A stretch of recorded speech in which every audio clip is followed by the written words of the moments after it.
Hey, what's going on? Welcome to Strange Talk with Doc. The show has not changed in any way, shape, or form. I just pick a couple of minutes each show to make sure that I talk about something that's on my mind. Now, I will continue to talk about news, sports, politics, what's going on in the world, who's passed away, things of that nature. But I do have to take a moment of each show to talk about something that might be a bug in my mind. It's not any advice that you must follow. It is not something that is gospel to you, but maybe it might make sense and maybe it doesn't make sense and it'll make you stronger in your commitments to doing what you're doing. And today I like to talk just briefly about playing the blame game, not even taking one bit of responsibility and accepting the consequences for our actions. For every action, there's a consequence, no matter what it is.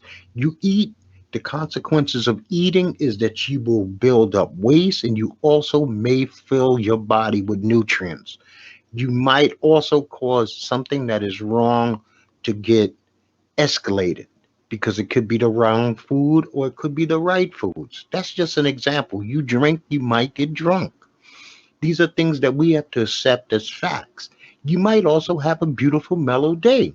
So it depends on who you are and how you conduct yourself.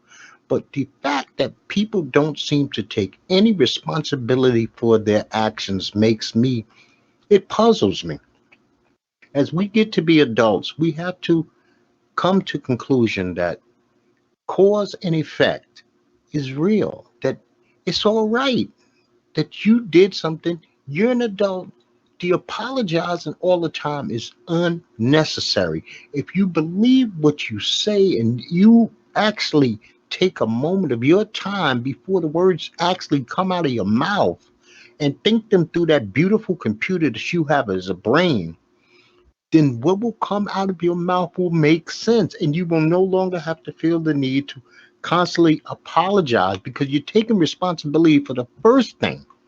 You're not trying to take responsibility for how the person feels about what you said, but you're taking responsibility for what came, the thoughts that are in your mind, your body, your soul, your spirit. And you validate yourself every time that you make a point and you stick to that point, that you stand your ground, that you fall on your sword for your thoughts, or you keep your fucking mouth shut. It is all right to keep our mouth shut. I don't understand why we feel that we must speak when we don't have to speak. But that's just me. That's the way I go. Now, I'm sure I'm going to get back to this later on as things formulate in my brain. And I don't want to beat you down with that. I just want to talk about some things. FLeeBailey died this week. He was O.J. Simpson's lawyer. He was Patricia Hearst's lawyer. He was the Boston Stranglers lawyer. So I don't say a RIP to FLeeBailey, who died at the age of 87, but I just let you know that the man died. But he's one of those who really gives a fuck. He represented, and it was his right to do so because he's an attorney and it was money, but he represented some characters, some people who were way beneath decent as far as I'm concerned. We also lost Clarence Williams III. He was a star of Mod Squad when I was a child. He was in Purple Rain. Purple Rain, he played Prince's father. He also was I'm Gonna Get You Sucker, which was I thought one of the greatest roles ever because he played a black man who was pro-militant black man who had an all lily white family. It was crazy, but it was a comedy, so it made sense. And he also was in the Cotton Club movie. I don't know why people forget that he was in the Cotton Club movie. He was playing one of Dutch Schultz's bodyguards who was bumping heads with Bumpy Johnson in this film. Lawrence Fishburne might have been the star of that movie. I could be right, I could be wrong. But either way, Clarence Williams III has passed away, and he was one of the first black young men that I seen on a television show who wasn't an ass clown. I remember as a kid, he was considered really cool for the day. Can I recall the Mod Squad? No, I cannot. I have not seen the Mod Squad in over 40 years. I don't remember the TV show basically. I just know that it was a big thing. He played Link. I mean, if you mention to anybody in my age group Link, we all know who Clarence Williams III is. So to him, I say rest in peace. COVID-19 is up to 35 million cases in America. 613,000 people have died, and over 302 million people have been vaccinated. But from the reports that are coming out, over 2 million people failed to make their vaccination appointments last week alone.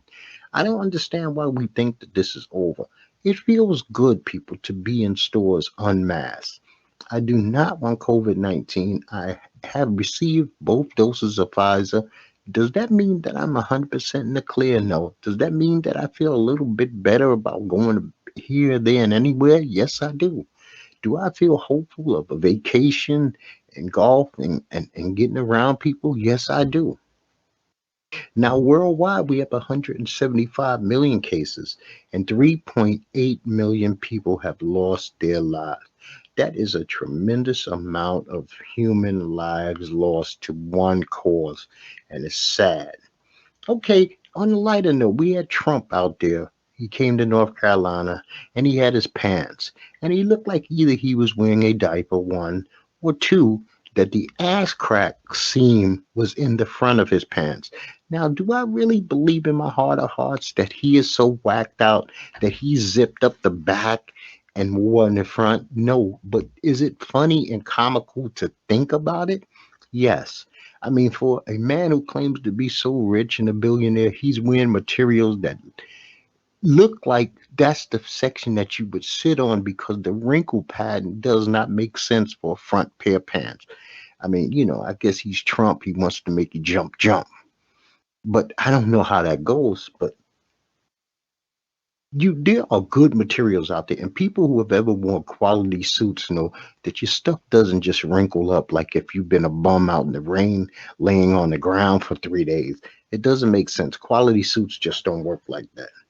So we had Naomi Osaka. She withdrew from the French Open. She said she has some concerns with the media and her mental health status is bothering her. Roger Federer also withdrew from the French Open yesterday. Now, Naomi Osaka deserves to write. I understand that she's a professional athlete and they sign contracts that say that they must be available to the media. But when you tell the media that you might be having something a little off in your mental health, we all know that the media is going to attack that subject. They are going to forget about your talents. They're going to forget about how you played. If you won or you lost, they're just going to want to dig into what is this personal issue, even if you tell them it's a personal issue.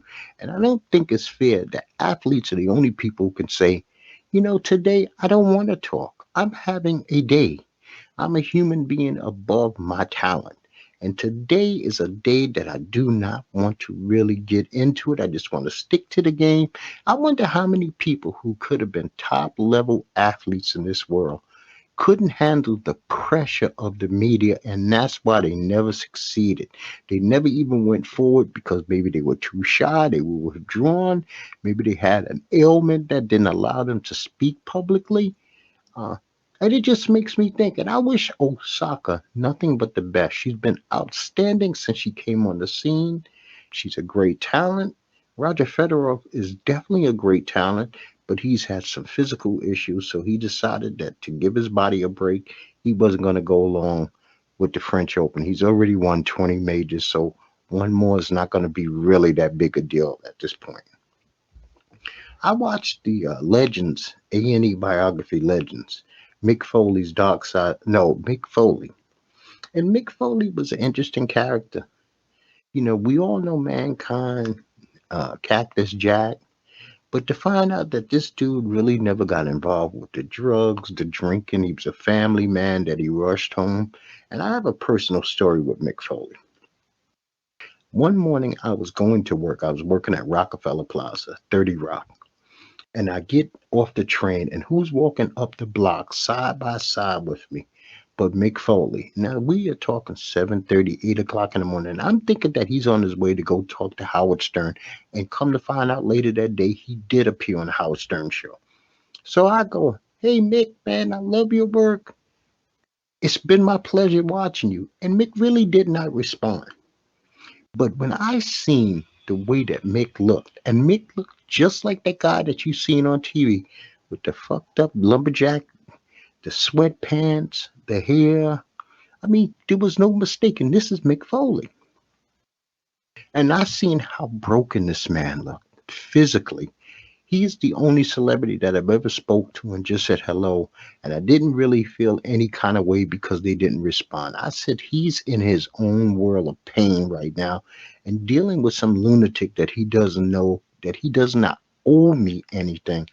I said, you know what, man? Good for him. God bless him for entertaining me all these years, and I wish him nothing but the best future possible for a person who must be in a great deal of pain. And this was at that time, and I'm hoping that anything that he had wrong with him, that his body has now started the healing process. So I'm a big fan of Mick, and I hold nothing, no grudge whatsoever against him. I will never say a cross word about meeting him and him not even responding to me, which I just think is decent human, being a decent human. But you know what? When you look the way he looked, I would have thought that Mick was in his 90s the way he was moving. And this man was definitely not even in his 50s at this time. I watched Dark Side of the Ring with Grizzly Smith, the Smith family, who I never even knew was a wrestling family. I had heard of Grizzly Smith being Jake the Snake Roberts' father, but I didn't know that Jake the Snake was the brother of Robin, Rockin' Robin, or the brother of Sam Houston. And it's sad. This is a story of pedophilia. It's a story of drugs. This is a story of abuse. This is a story of brothers and sisters who are disjointed, thrown from left to right. They don't even seem like a real family. I mean, and usually wrestling families are very proud of their lineage. They're very proud to say that we are in this wrestling family, and to have four members going to have very good careers, and we basically, as the general public, don't even know that they're connected. It says something. I watched a program called High on the Hog. Much hyped, much hyped Netflix series High on the Hog. Oh, when you watch this, it's gonna make you starve. You gonna wish you never seen it hungry. This is gonna be the greatest example of a tie-in to black people culture and American food. And it was 4 hours of absolute non-stop bullshit. I did not get caught up in the hype. It was garbage. I give this 52,000 thumbs down. This is all hype. They make what they want to make. They pump and promote what they want to promote and pump, and they make you try to believe something is what it's not. And this is not a good program. I did not see the Pose finale, but I did watch last week's Pose episode, The Wedding, which I thought was outstanding, which is going to make people lose their fucking minds and want to go out and duplicate, replicate things of this nature. You know what? You can't be Jack from This Is Us. You can't necessarily be Poppy to Angel from Pose. That's not everybody's love story. But good luck. If you got the money to try to duplicate, you got friends who are willing to put on these type of performances, then good for you. The film will probably be great. Your great grandchildren will love it, I'm sure. I also watched The Ultimate Fighter, which came back. Alexander Volkanovski and Brian Ortega, the coaches.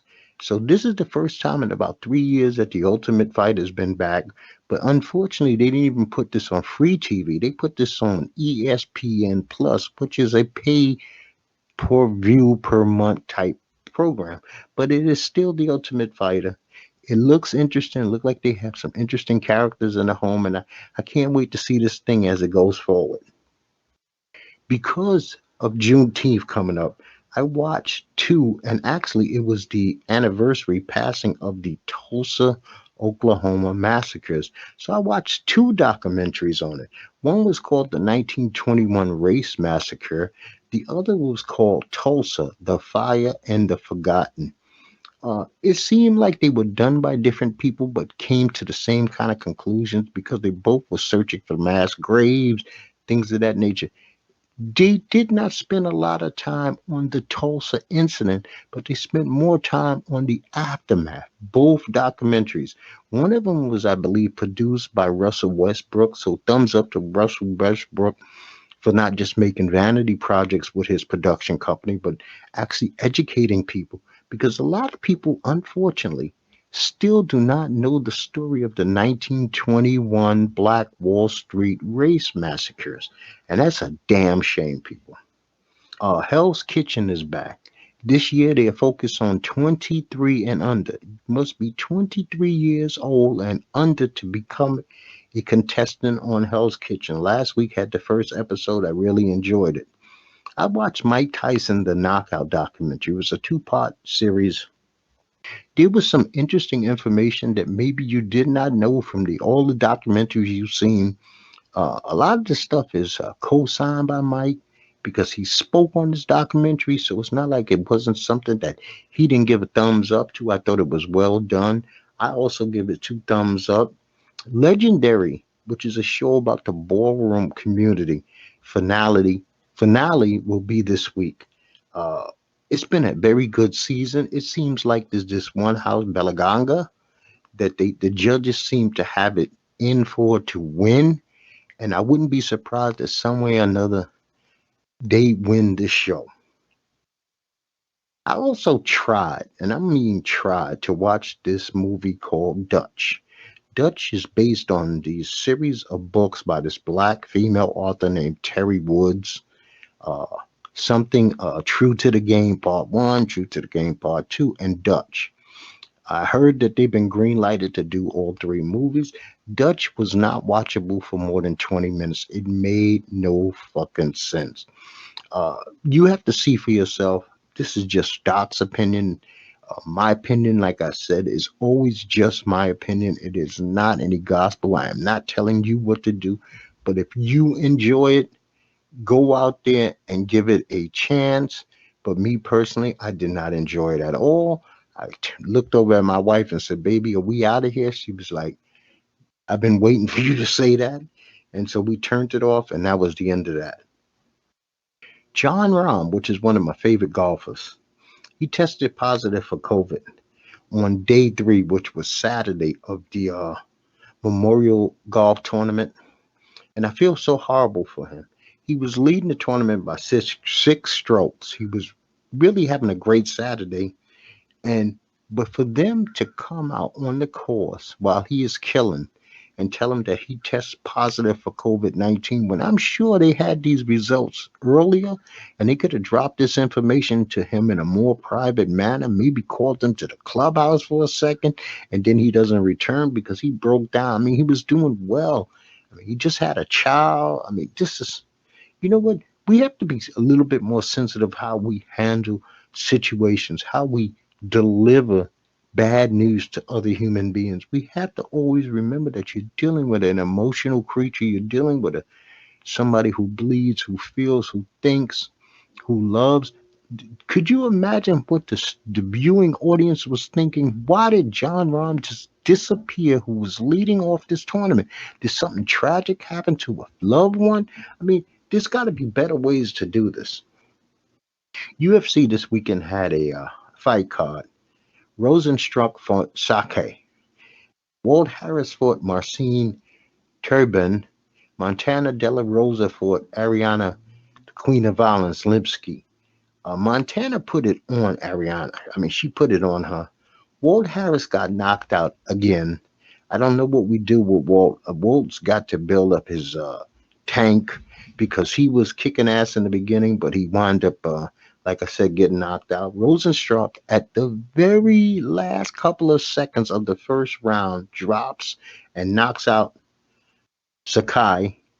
So it was an entertaining card. I thought a lot of people seemed off on the card. I don't know if it was the weather out in Vegas. I don't know if it was what it was. You know, styles make fights and matchups, and I don't think that everything about this card was high, but we have a card that we can keep our hopes really high on next week. It's a pay-per-view, UFC 263. Alessandra is fighting Batari. This is the second time. Alessandra won fight one. This is for the middleweight title. Davison Figueroa is going to fight Brandon Moreno for the flyweight title. This is the second time that they went at it. The first fight was a barn burner. I'm expecting the same thing. Leon Edwards is fighting the returning Nate Diaz. Nate Diaz, I don't know what he's got left in his tank, but we will all get to see it at the same time. I'm hoping that Nate is on top of his game. Leon Edwards seems to be always on the top of his game. Damian Maya is fighting Bilal Muhammad, and Joanne Calderwood is fighting Lauren Murphy. Now, this is the series. This is coming up Saturday. Pay per view. Like I said, this is no freebie. This is pay per view. NBA fans have been acting utterly like asses for the last couple of weeks, throwing bottles, spitting, FU bombs. I mean, this is a part of what I'm saying is responsibility. When these kids and the league, Adam Silver has the right to tell any fan that if you do anything, go anywhere near a court, throw anything, spit, or do popcorn like they did to Russell, you can be prosecuted and you will be arrested. There has to be consequences for our action. We can't just say, the person's caught up in the moment. They had too much to drink. Nobody forced the drinks down their throat. It costs money to drink in an arena. It's not a freebie. It doesn't come with the ticket. With your ticket, you don't get 6 fucking beers. You buy those 6 beers. And then the person that's selling the beer, if somebody's already fucking stumbling in front of you, you don't sell them beer 7. You have to be able to say no. I mean, I'm sure that somewhere they're being told this. Don't just collect money. We make the money. We have to be a little bit responsible for our fan base. And the way to do that is not by threatening, but just informing the fan base that this cannot happen. I mean, because we had a couple of weeks ago at the golf tournament that Phil won, the PGA championship, the crowd was insane, borderline dangerous. And we need to have asses back in seats. See, that's an old wrestling term. Asses in seats, not asses in the aisles, not asses in the ring, asses in seats. So James Harden got injured, and I don't know how long this hamstring injury is going to go on, but the Nets did win game 1 against the Milwaukee Bucks. Is it going to be a really tough series if they don't have James Harden the whole way? Yes. But I wouldn't play James Harden until we are in some kind of pressure if I'm the Brooklyn Nets. Because if they go up 2-zip, then you definitely rest him for game 3. If you go up 3-1, you definitely rest him until you're in a position where it's almost game 7. Let James Harden's hamstring heal so that if you go to the next round, you may possibly have him in better shape. I mean, and he pulled up lame within the first minute of the game. The Atlanta Hawks are out there shocking everybody. They beat the 76ers in game 1. They were blowing them out, but the 76ers made a good run. Now, in my heart of hearts, do I believe that the 76ers will win this series? Yes, I believe the 76ers will win this series 4-2. So that's my prediction on this series.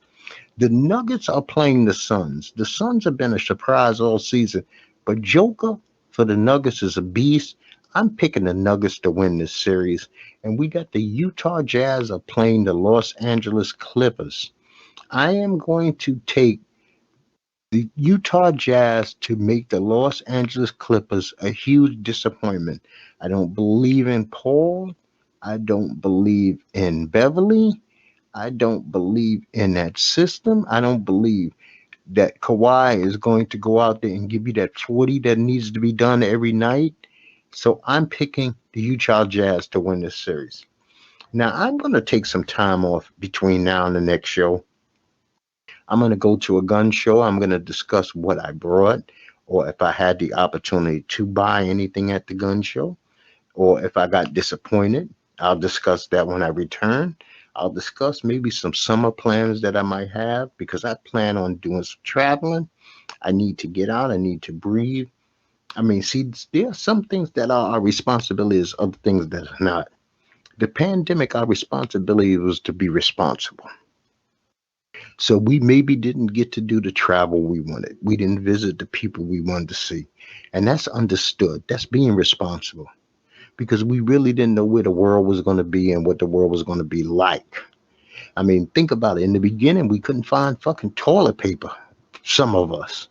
So now that restrictions are being lifted and air travel is becoming more common, I am going to take the responsibility to not cry at society, not cry at my finances, because I took care of those to make sure that I'm always fine.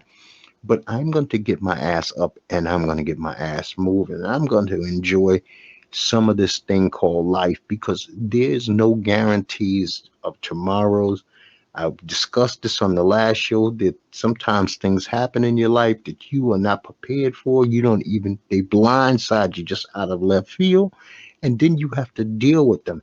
But the things that we can control, the things that we are on top of, the things that are our responsibility, we have to do the best that we can to make sure that they work. We can't play the game of pointing fingers. Pointing fingers, nothing grows. Nothing grows when you point a finger. You buy a plant, you do not water the plant. You buy the same plant, you do not give it sun, but you expect this plant to grow beautiful flowers? No, it will not do that. You can't blame the sun. You can't blame the water if you didn't use them. I'm gonna tell you like I tell you each and every time, people. Peace to you and peace to yours.